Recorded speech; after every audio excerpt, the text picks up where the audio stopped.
إياك نعبد وإياك نستعين. Secretary General OIC, respected foreign ministers, ladies and gentlemen. First of all, let me welcome all of you to Pakistan. The irony is that 41 years ago, the extraordinary meeting of the OIC was held in Pakistan. It was discussing Afghanistan. And since then, all the troubles of Afghanistan started. No country has suffered as much as Afghanistan. 40 years of conflict. And then add to it recently prolonged drought, 75% of the people living off the land. And then, even before 15th of August, half the population below the poverty line. Years of corrupt governance. 75% of the budget supported by foreign aid. Now, a country in this situation, after 15th August, if the foreign aid dries up, the foreign reserves get frozen, banking system freezes, any country is going to collapse, let alone Afghanistan, which has suffered for the past 40 years. So I'm really glad all the speakers before me mentioned the gravity of the situation. Especially I would like to point out what Michael Griffith, Under Secretary of the United Nations Secretary General, what he had to say, the figures he gave. So the point is that if the world does not act, this will be the biggest man-made crisis which is unfolding in front of us. We, the OIC, it's a big responsibility on us, because not only is it the situation in Afghanistan as it unfolds, but it's a religious duty to help them. And I must say that we have to, and I speak to the United States specifically, they must de-link the Taliban government from the 40 million Afghan citizens. Even if they've been in conflict with Taliban for 20 years. But this is a question of the people of Afghanistan. 40 million human beings. And that's why it is very important that action is taken immediately. Already we are late. The Afghan winter, everyone knows, is extremely severe. And these preconditions, the Taliban have to, unless they have an inclusive government, human rights, women's rights, do not allow terrorism from the soil, unless these preconditions are met, the humanitarian aid will not flow, and their foreign reserves won't be allowed to have them, or the banking system won't be allowed to function. This is very important. That first of all, the one time I met the Taliban foreign minister, he categorically said that they wanted to comply with these three conditions. Now the point is, we must understand that when we talk about human rights, every society is different. Every society's idea of human rights and women's rights are different. I just give you an example of the Pakhtunkhwa province, which borders Afghanistan, because the culture is similar, because Taliban is basically predominantly a Pashtun movement, and there are more Pashtuns on our side of the border. Now, the city culture is completely different with the rural culture. Kabul, culture in Kabul was always different to rural areas. Just like in Peshawar, it is completely different, the culture, to the district adjoining the Afghanistan border. So I give you an example. We give stipends to the child's parents to put the girls into school. But in our tribal districts or the district adjoining Afghanistan, if we are not sensitive to the cultural norms of those people, even with stipends, they won't send the girls to school. But if we are sensitive to their cultural norms, without stipends, they're willing to send the girls to school. So this sensitivity, I'm afraid, when we are talking about human rights and women's rights, we have to be sensitive about this. But my big worry is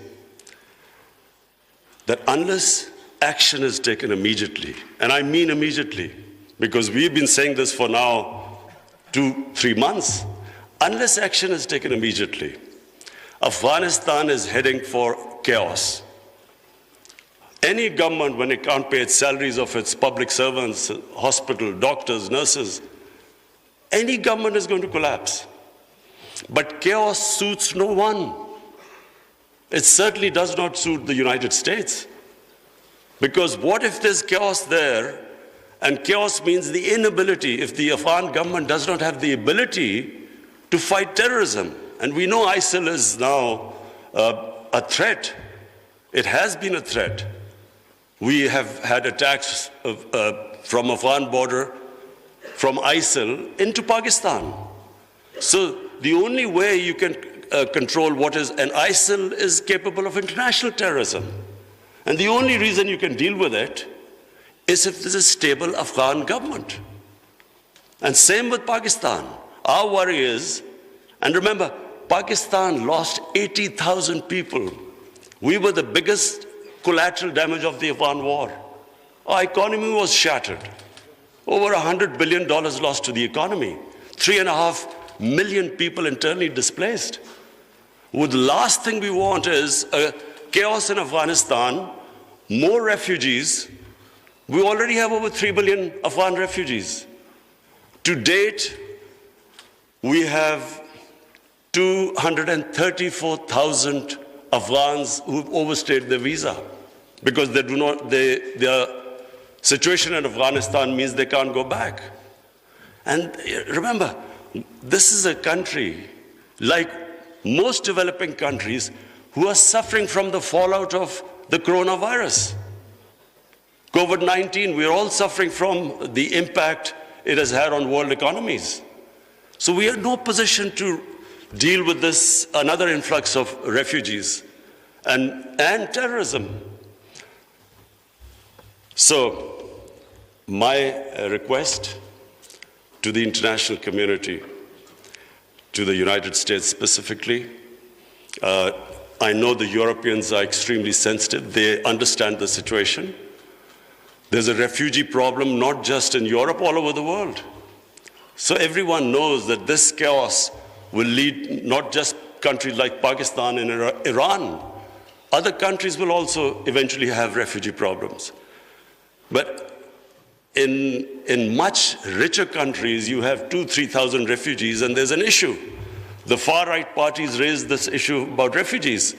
But we poor countries, who are struggling, whose economy is just about getting on their feet, how do we cope with hundreds and thousands of refugees? So it is in no one's interest that there's chaos in Afghanistan.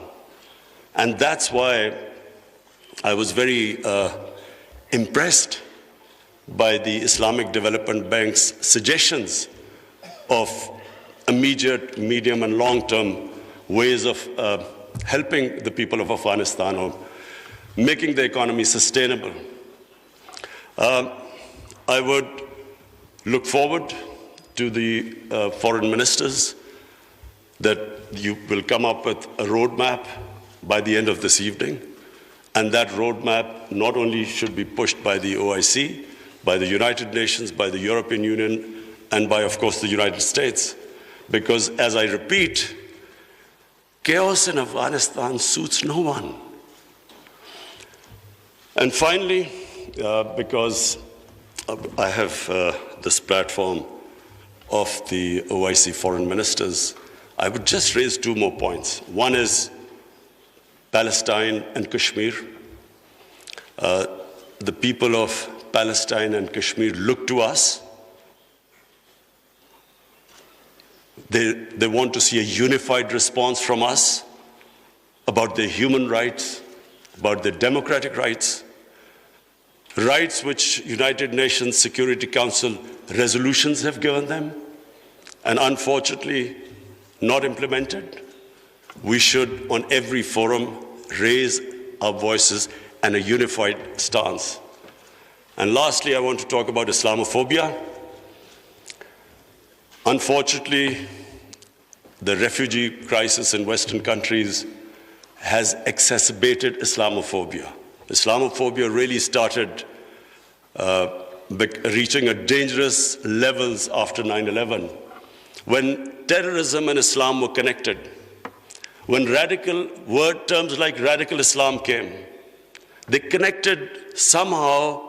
Islam was responsible for terrorism and radicalization.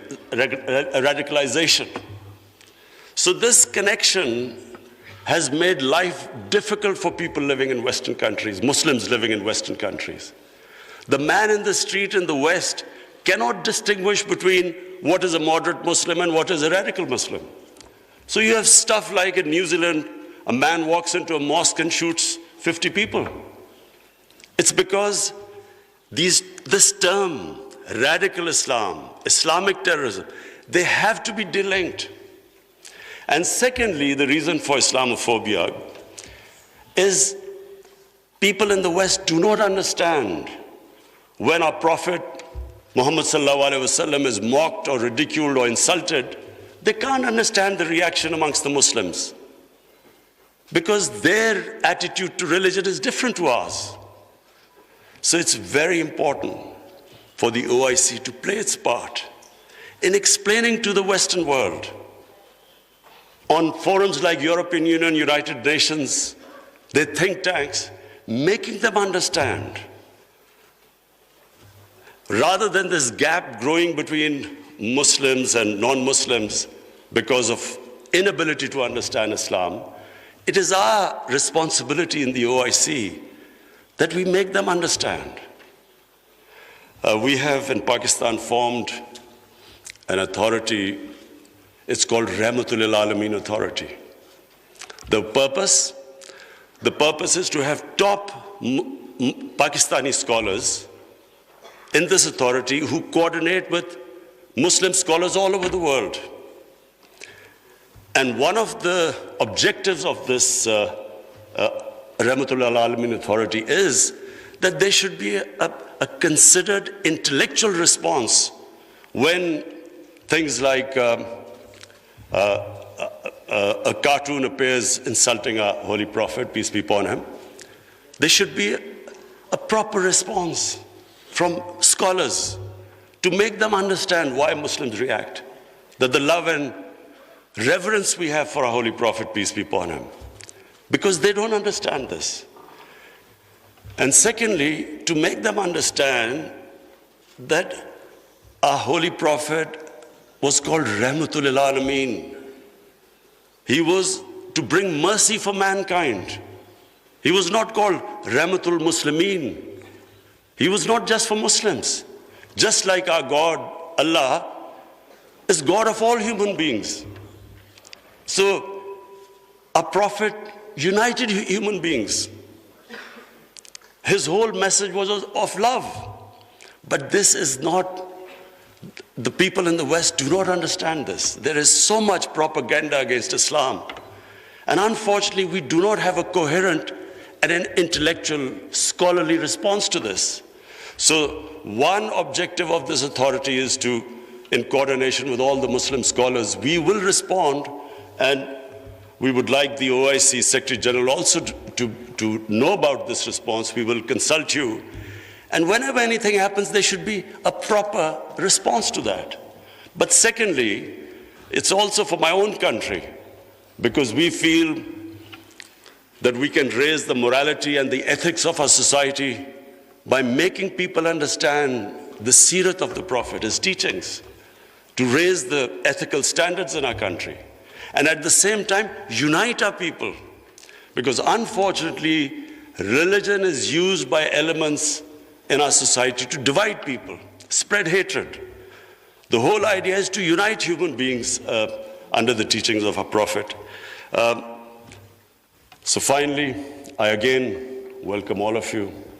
I hope we have a very productive session this afternoon, and then we come up with a very coherent a strategy, which I said immediate, medium term and long term, how to get Afghanistan out of this crisis. Thank you.